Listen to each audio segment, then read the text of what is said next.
You lie them. Bless up, YouTubers, wherever you are. Hope you're great. It's been a minute since I came on here. I said, let me come on and rap to y'all. I can't leave y'all in the desert like this. You know what I'm saying? Where one or two are gathered, it's a blessing. Yeah. So check this out. I'm gonna call this episode Which Country Has the Most Beautiful Women? Or Which Nation, which race has the most beautiful women? What do you say? Think about it. Um, as you guys probably figure out, I'm a storyteller. That's how I learn. That's how I teach. And I think that's how everyone should learn.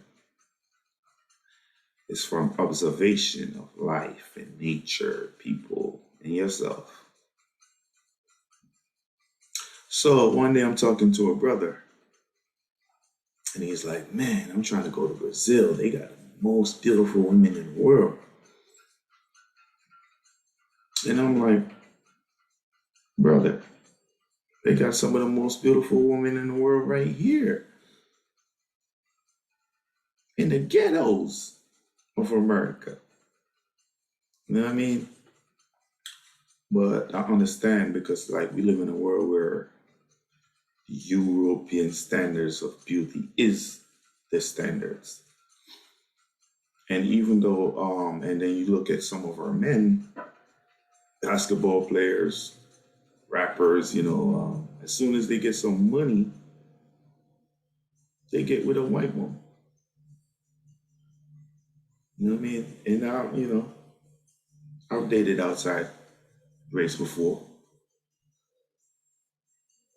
Um, don't necessarily practice that stuff anymore. Now that I'm older and wiser, and you know what I'm saying? I don't really do that anymore. But I used to. And then I was telling this other guy that was cutting my hair. I was like, shit, I used to mess with this girl from like the Middle East. And he's like, yo, you didn't breed her? That's what we say in Jamaica, like, you didn't get her pregnant, you know, so I could have a mixed kid. So men and women are like equally excited about like having a mixed kid. And I was like, he was like, if that was me, I would have breed her for sure. And he has a daughter. I was like, yeah, you have a daughter. You know, he was like, I want to get a pretty daughter. I was like, your daughter ain't pretty, you know. And then on top of that, and I know, ladies, you're out there, you're watching, you're probably gonna step on your corn right now a little bit, but don't be mad, okay? I love you. I love you, I swear. The truth is the truth. Sometimes the truth hurts. The ladies, I don't think the African women believe in your beauty as well as the African men, right? Because the women are at fault too, because guess what they do? They spend hella amount of money on cosmetics and hair. And they're not getting Afrocentric hair or Afrocentric styles, because I heard all the excuses before I'm on the battlefield. It's like, oh, it's a protective style, or oh, you know. But 9 out of 10 times, it's a straight looking weave. So no, you don't believe in yourself either. You don't believe in your blackness either. So how can we even just blame the men when they say they want to go to Brazil and get a mixed girl, or go to Puerto Rico where they could get the big ass, the light skin with the good hair?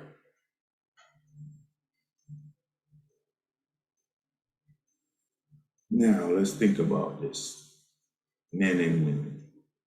What is it about your wool that you can't accept?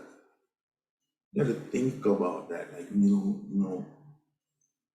especially if you're a woman, think about that. Like, why you gotta grab a hat? Why you gotta do your hair so bad? Like, with the processor, you know? Oh my gosh, man. Like, someone has to be African. Why not you? Black African beautiful people. And that's the thing, when we don't understand and study the world, study our situation. We've been dominated and dehumanized and called ugly and monkey, and some of us internalize this stuff, man. We actually start to believe some of this stuff. But let me tell you, black woman, for me, as a black man, you are the most beautiful woman in the world. No disrespect to no other race. Beautiful. There's beauty in every race. Everyone is beautiful. But however, if I'm an African, I'm wired to be attracted to the African woman. I'm wired to your wide hips. I mean, can you imagine if you wasn't in this world? I would have to stick with no ass, flat. Come on, like, black woman has the best shape. I don't give a damn who's offended. You dig what I'm saying? Skin tone, black of the berry, sweet as juice. I'm into that. What? Honestly,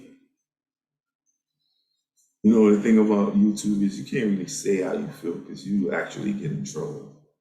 So I'm having to dance around and be all diplomatic and whatever, whatever, whatever.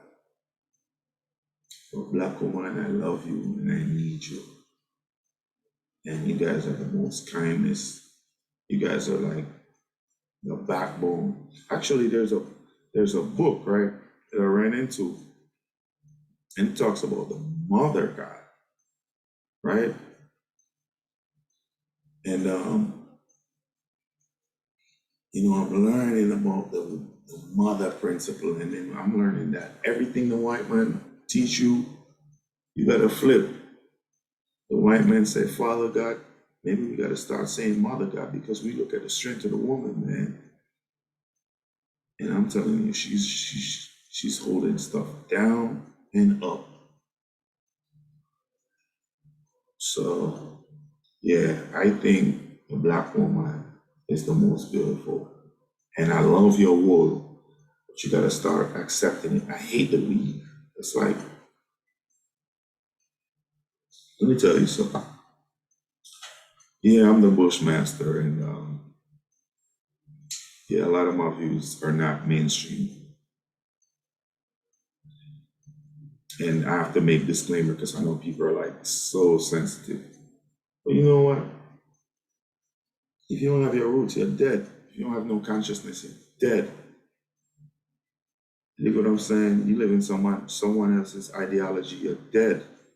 And there is such a thing as a walking dead. Look at this gem I found. I'm gonna read something to y'all. The Iroquois Indians say that if we fail to honor the wishes of our soul, opposed to the ego's agenda, The soul will distance from us, leaving us prone to sickness, bad luck, putting us on the road of the walking dead. Yeah, so I told y'all already, and I know I stepped on a few corns when I said you're dead and you're in hell. So wake up to your consciousness, because if you're not living yourself, if you're not living in your African identity, you are dead. You're a walking zombie. You've been possessed by somebody else's ideology, somebody else's dream, somebody else's way of life. No wonder we have so much black on black crime and black hate. Because the people you think are black people aren't really black people,